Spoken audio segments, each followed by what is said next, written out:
Hi, I'm Paul from Field Insight. Just a Tuesday talk session. I'm just going to have a little bit of a chat about sales and selling. This is not probably my strong suit at all, but it's something I need to get better at, and I've been reading some books and I've had some advice from some of the best salespeople in the world. My business coach in Canada, another one in New York, and a guy in Melbourne. So three very good business coaches have given me some advice, and I just want to share that with you. And this is world-class advice from people who do mega sales and have built up huge businesses.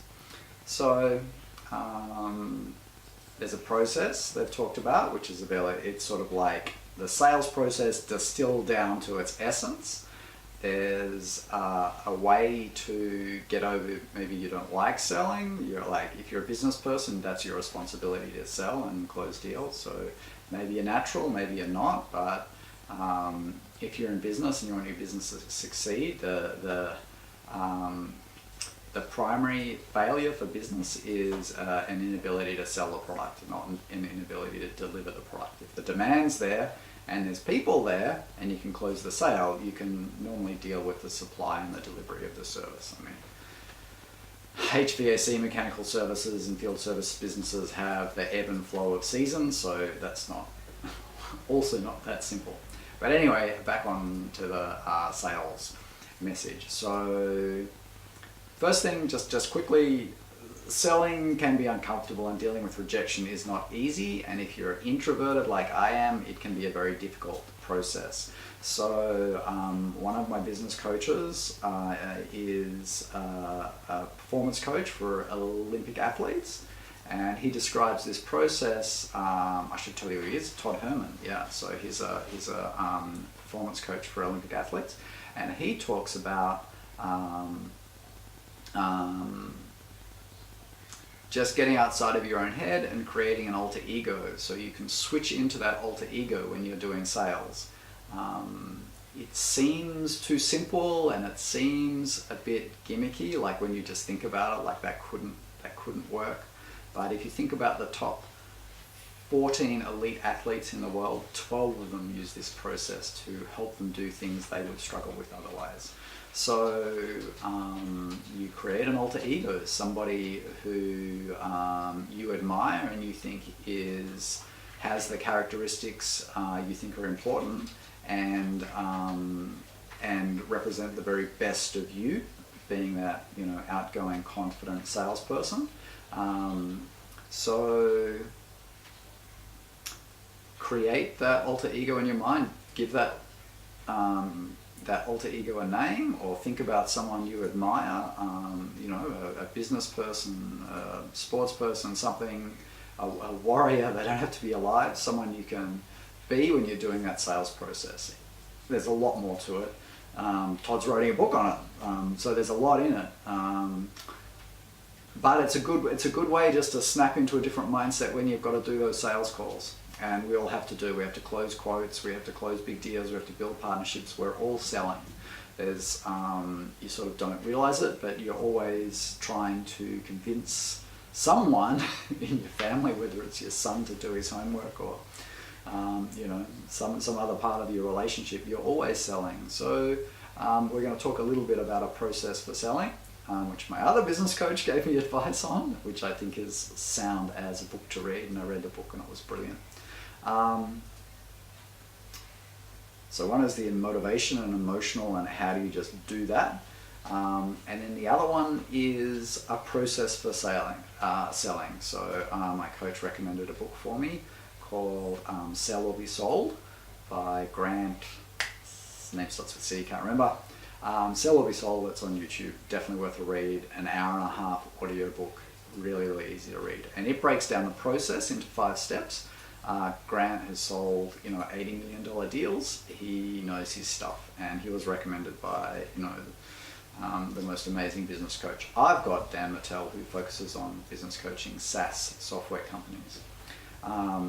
So this process has got 5 parts. So G, D, S, M, C.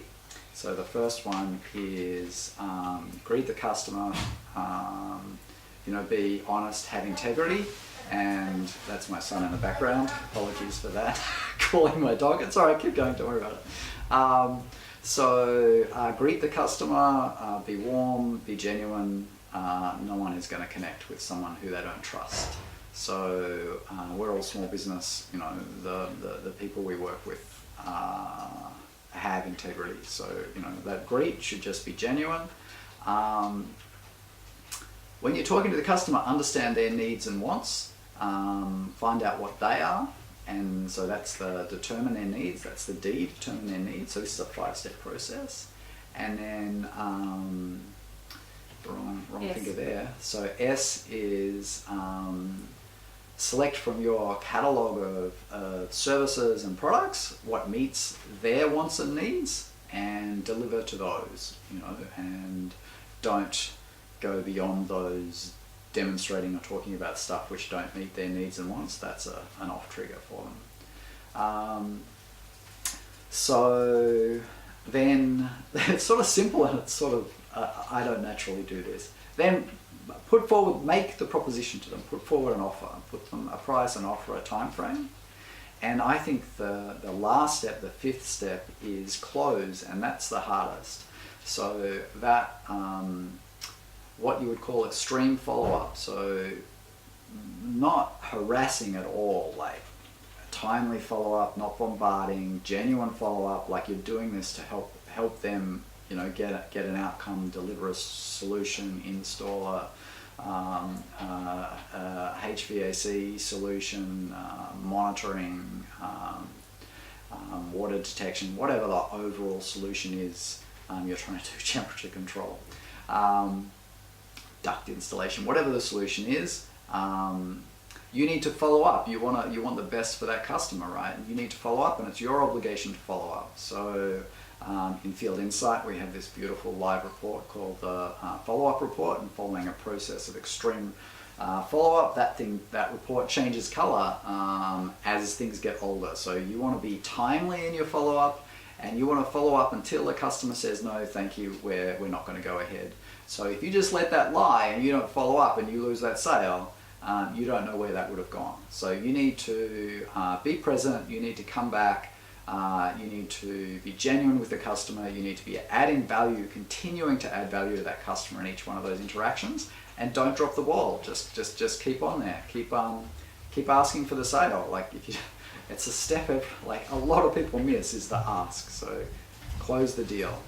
Anyway, that's the process for, and that's my learnings around sales, and it's good for me to talk about it. It helps it sink in my own head, and this is life. Sales is life. So if you don't like it and you're not comfortable with it, if you can afford to pay someone to do it, then well and good. But small businesses building 10, $20 million businesses, building up those, you have to sell. That's just the essence of being a business owner.